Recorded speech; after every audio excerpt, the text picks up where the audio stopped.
African heads of state and presidents meet with Russian President Putin to discuss Ukraine.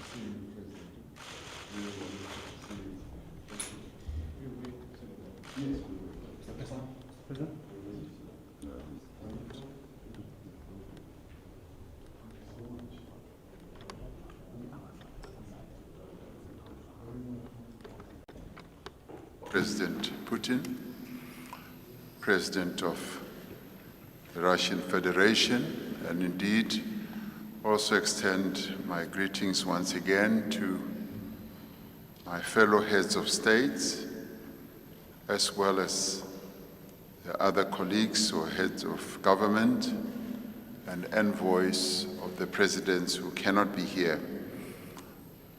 Let me say that we would like to thank you for agreeing to meet us. We are a 7 African nations peace initiative, and we are essentially on a peace mission to try and promote peace between Russia and Ukraine in this conflict. We have some 7 points or 10 points that we would like to raise. Our proposal really revolves around 10 elements. The first, of course, is that we want to listen. We're here to listen, as we did listen yesterday to President Zelensky.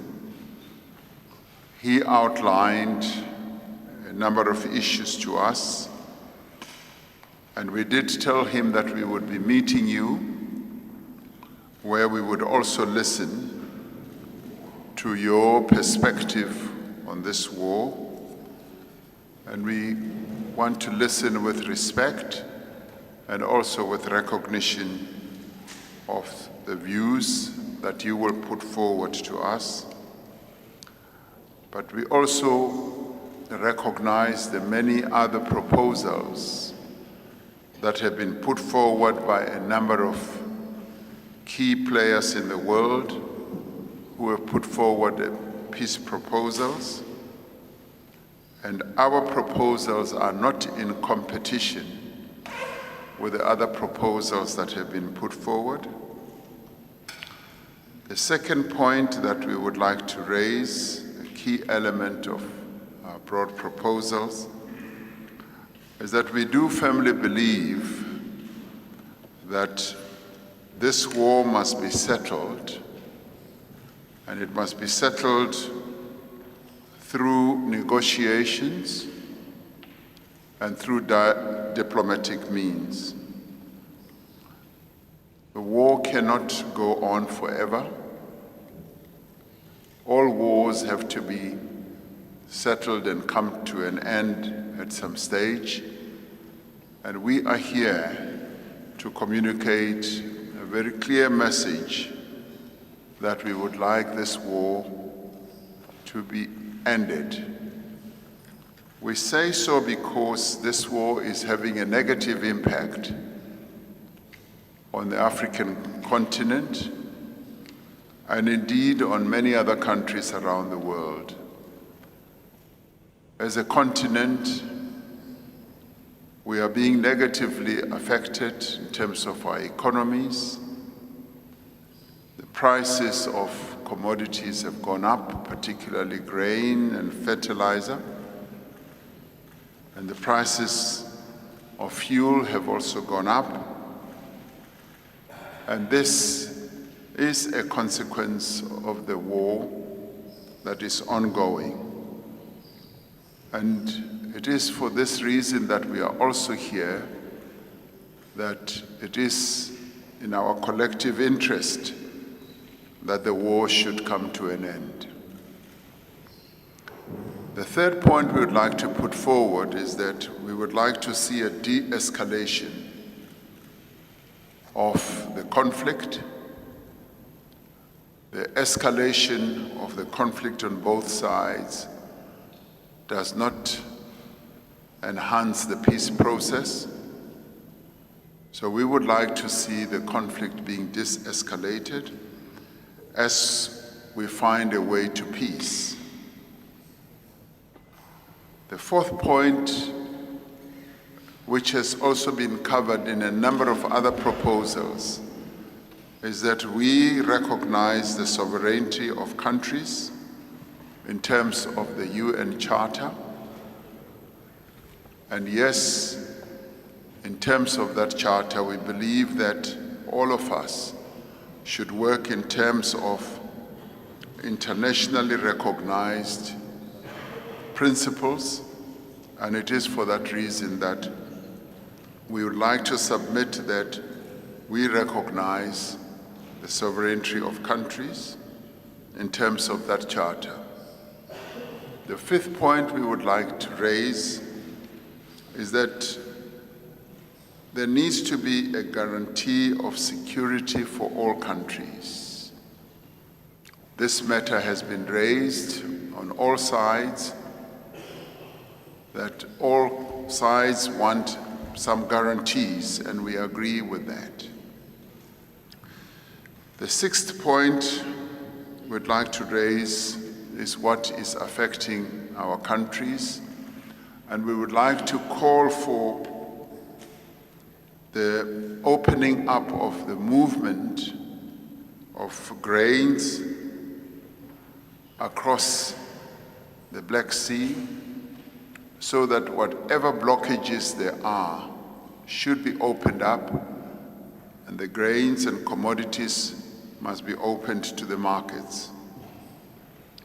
The seventh point we'd like to put forward is that we should ensure that there is humanitarian support for those who are in need and for those who are suffering as a result of this conflict.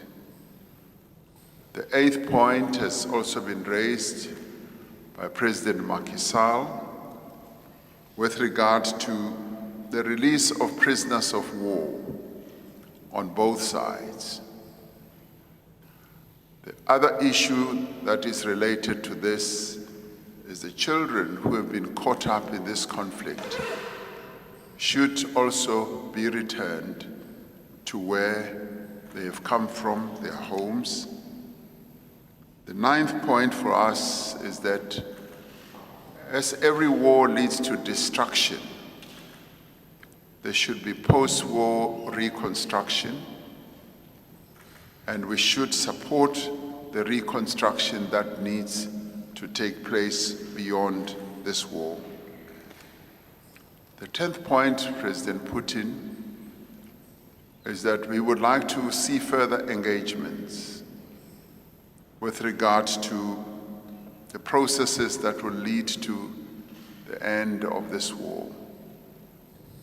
We articulated this point specifically with President Zelensky, and he agreed that yes, as the African continent and as African countries that are here, we can play a role. So we would like to urge that beyond this engagement today, there should be further engagements, because ending wars does tend to take a number of meetings and engagements. And as the African continent represented as 7 countries who are here, we do believe that there's a contribution we can make. And we make this contribution with the greatest respect to both countries, respecting the positions that they have put forward, but also believing that there is a common position that can emerge, a position that can lead to peace. A number of proposals that have been put forward, we believe, lay a foundation for a peace to be found. And this is precisely what we would like to explore, so that all of us together can contribute to bringing this war to an end. Those, President Putin, are the key elements of our proposals that we put forward to President Zelensky, which we also now put forward to you. And we do believe that this is the time for both parties to negotiate an end to this war, because this war is causing a great deal of instability and harm to various countries around the world. And we as African countries are feeling the impact of this war. So this is what we've come here to share with you. And I'd like to end by saying this is a historic mission. The African continent, represented here through the 7 countries, has never really been involved in a mission of this sort.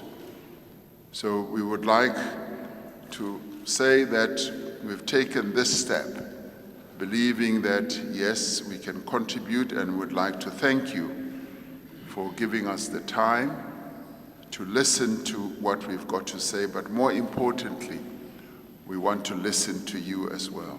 So thank you very much for welcoming us.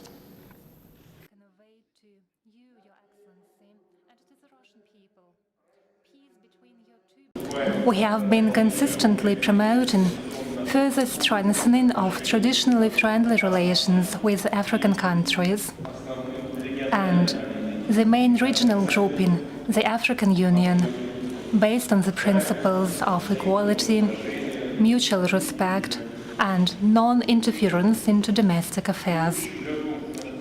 This year, our cooperation with African partners on the widest range of issues has been developing rather actively. We are preparing for a landmark event, the second Russia-Africa Summit, to be held soon here in St. Petersburg.